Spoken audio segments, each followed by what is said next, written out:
Merci Maïmouna. Je voudrais d'abord commencer par inviter les anciens directeurs généraux d'agences pour l'emploi des jeunes qui se sont succédés et qui m'ont fait l'amitié d'être présents durant tous les travaux pour essayer de magnifier cet élément.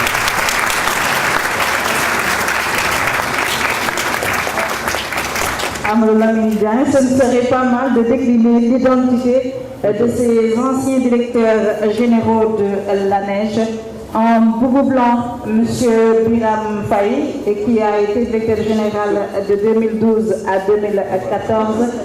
En boubou bleu, Abdou Hafor Touré, DG de l'ANEJ également de 2006 à 2012, remplacé par M. Biram Faye. Alors, monsieur, je n'ai pas d'informations vous concernant, mais monsieur Diop, il fut le premier directeur général de l'ANEJ, c'était entre 2001 et 2006. Diop a été remplacé par Abdou Hafor Touré. Abdou Hafor Touré qui est venu avant Biram Faye. Et Amadou Lamine Diagne est le remplaçant de Biram Faye. Avec Amadou Lamine Diagne, on a assisté à une fusion des agences de promotion de l'emploi des jeunes, et c'est ce qui a donné aujourd'hui l'appellation Agence nationale pour la promotion de l'emploi des jeunes. Un beau moment qu'il faut sûrement matérialiser, une belle image que nous offre aujourd'hui l'ANPEJ. DG, vous avez la parole. Je voudrais vraiment me féliciter. J'ai tenu quand même à inviter mes collègues sur cette prévision, parce que c'est important. D'abord, en tant qu'agent de l'État, nous devons être conscients que les hommes passent, mais les institutions demeurent. Ce qui est un des fondamentaux, un des piliers de l'État, c'est le principe de la continuité. Et si aujourd'hui, de hauts responsables, d'éminents cadres, qui ont eu à occuper d'aussi importantes responsabilités, ont accepté modestement de venir rester dans cette salle-là, je pense que c'est une image à magnifier. Et si aujourd'hui, en un an, on a osé inviter tous les experts ici présents, c'est parce qu'il y a un travail remarquable qui a été engagé, qui a été amorcé par ces éminents cadres ici présents. Et je voudrais les féliciter, je voudrais les remercier. L'Agence nationale pour l'emploi des jeunes a été mise en place par M. Moussé Diop en 2001. Toutes les bases ont été posées par nous. Et Abdou Hafor Touré, qui l'a remplacé en 2006, s'est fortement inspiré des actions que M. Touré a posées. Jusqu'à ce que M. Hafor Touré soit remplacé en 2012 par mon ami et frère Biram Faye pendant 2 ans. Et il m'a transféré le stress. Il m'a transféré la pression. Mais je peux quand même témoigner que leur soutien ne m'a jamais fait défaut. M. Moussé Diop a conduit énormément de travaux de compétences pour l'agence. Les discussions les plus fructueuses que j'ai eues dans ce secteur, je les ai eues avec Abdou Hafor Touré, dans des cabarets, pour m'inspirer de son expérience positive à la tête de cette structure. 6 ans, comme directeur général de l'ANEJ. Biram Faye, n'en parlons pas, c'est au quotidien. Il a influé énormément, même sur le choix du personnel. Si tu vas aller vite, il faut nécessairement travailler avec cette personne. Et j'ai suivi le pas. Je voudrais vraiment que vous m'aidiez à consolider cette belle image. En tout cas, je les remercie du fond du cœur. C'est ça le Sénégal. C'est ça le Sénégal. C'est ça l'Afrique. Et ça m'amène tout droit à la conclusion.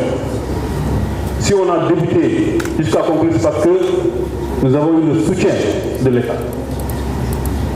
Nous avons eu le soutien total de l'État. Toutes les commodités salle, hébergement, restauration étaient intégralement pris en charge par l'État du Sénégal. Je pense que si le président de la République n'avait pas une claire lecture des enjeux de cette conférence, il n'aurait pas donné autant d'instructions pour que la conférence se tienne dans de très bonnes conditions.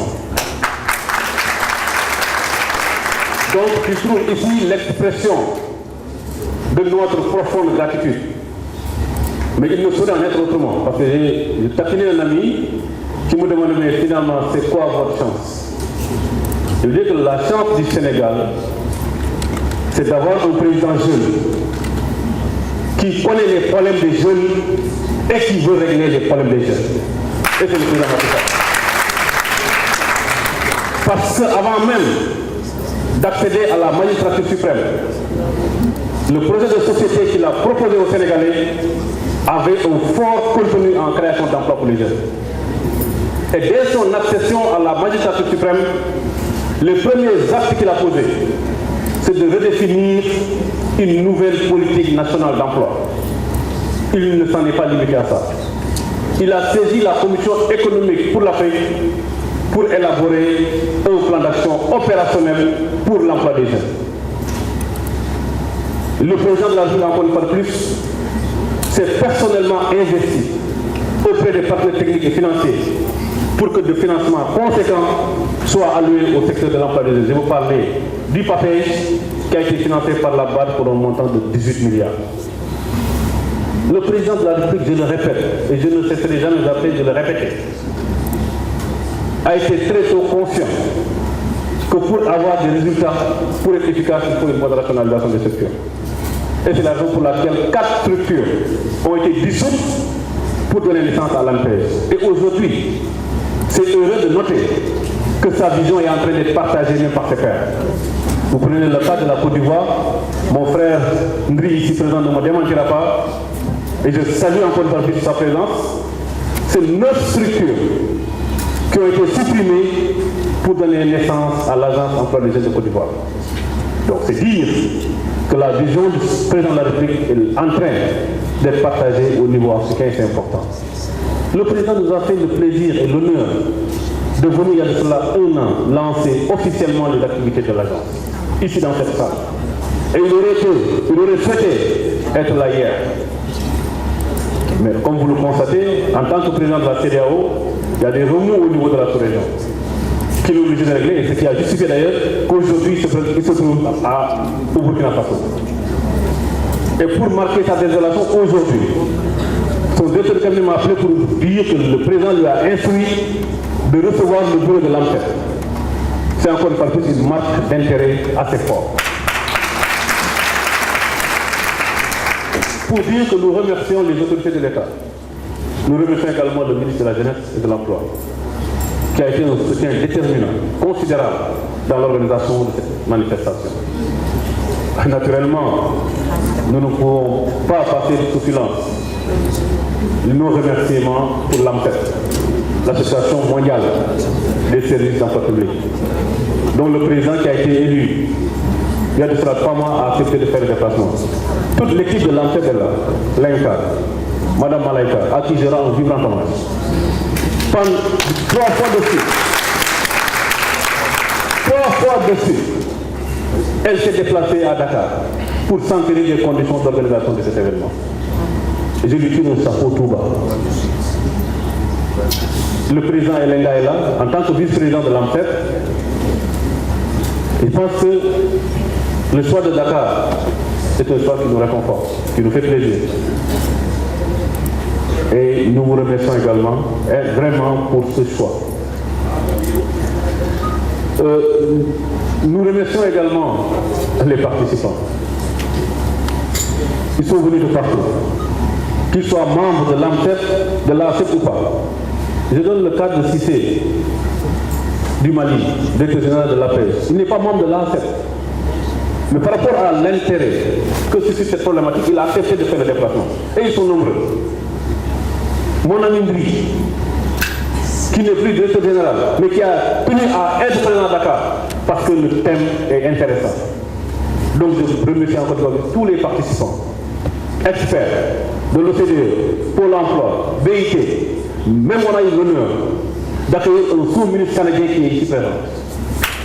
Et je voudrais également remercier cet appel. Les modérateurs, ils nous ont facilité le travail. D'éminents modérateurs.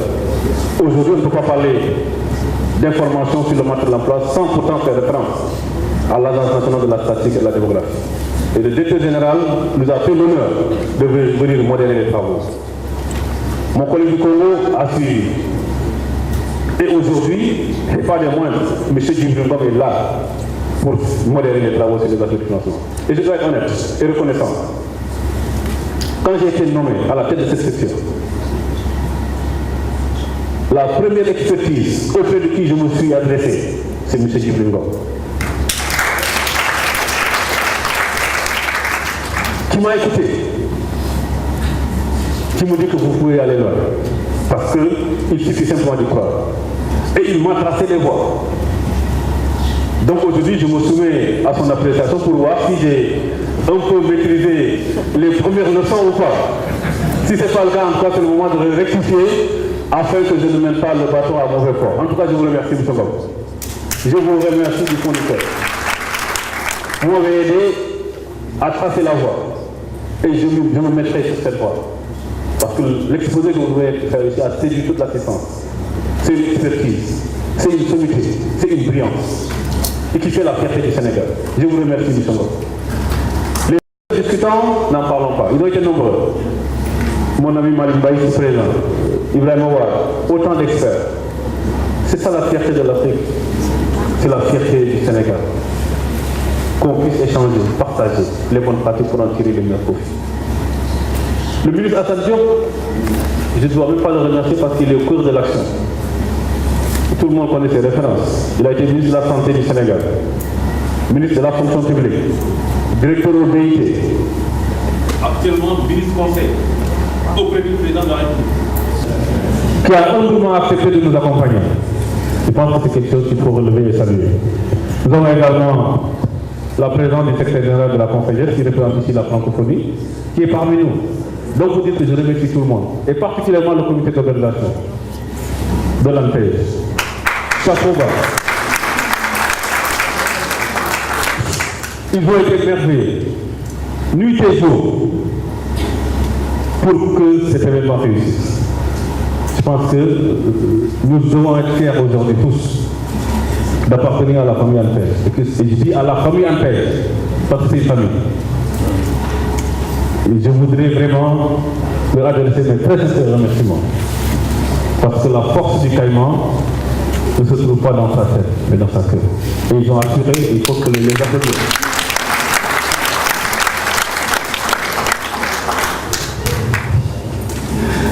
Les sponsors, il ne faut pas ne pas les oublier. Sinon, on ne va pas dîner, hein? Parce que le dîner de gala a été offert par un éminent sponsor. Vous imaginez naturellement que ces organisations nécessitent énormément de moyens. Et sans l'accompagnement de ces sponsors, peut-être qu'il nous serait très difficile d'en arriver à ce niveau de résultat en termes d'organisation et de participation. C'est Eiffage, c'est Tigo, c'est Orange, c'est Rangabour et d'autres structures qui nous ont accompagnés. Donc il trouve ici l'expression de notre profonde gratitude. Le FONGIP également, et particulièrement, ils n'ont même pas participé. Ils nous ont dit, allons en cofinancement, en co-organisation. C'est 10 millions, prenez 5, nous prenons 5. C'est important. Et c'est les structures de l'État, le PRODAC, qui a participé, l'Agence nationale de l'aquaculture. Donc, toutes ces structures qui ont accepté de nous accompagner, et c'est important. On a pu assurer quand même de bonnes conditions, je pense, de séjour de nos collègues, de nos camarades. Et je dois franchement les remercier. Les remercier, mais également inviter mes collègues. On a eu 2 jours d'intense activité scientifique. Il faudrait qu'on en tire les meilleurs profits. Nous avons une mission d'amélioration continue de notre service d'emploi. Nous avons une jeunesse qui est dans le désarroi, qui ne peut plus attendre. Il faut qu'on modernise nos stratégies d'intervention, qu'on soit innovant. Et je pense que les conclusions de cette de ces assises devront impacter positivement sur nos vécus professionnels.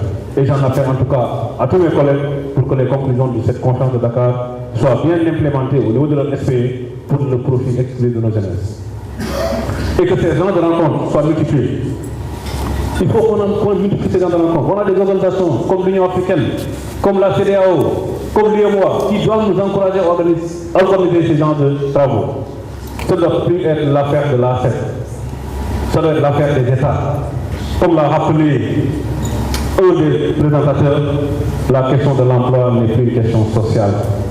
C'est une question de vitalité étatique. C'est une question de sécurité. On est peiné de voir tous ces jeunes en train de quitter l'Afrique pour aller vers les pays étrangers et vivre des conditions pires que celles auxquelles elles pouvaient être exposées. On n'a plus le droit de répondre, d'attendre. Donc ces institutions également devraient nous accompagner dans l'organisation des manifestations de ces gens. Pour finir, parce qu'il faut quand même clôturer, je voudrais encore une fois remercier tout le monde. Remercier tout le monde. Remercier tout le monde. Remercier également la presse qui a été présente du début jusqu'à la fin. Remercier les étudiants, les demandeurs d'emploi qui ont garni les stands pour avoir le maximum d'informations et profiter des opportunités d'insertion qui leur sont offertes. En tout cas, je vous remercie encore une fois plus et je souhaite à tout un chacun un excellent retour dans vos pays respectifs et vous dis à très bientôt. Merci l'ANSEP, merci l'ACEP.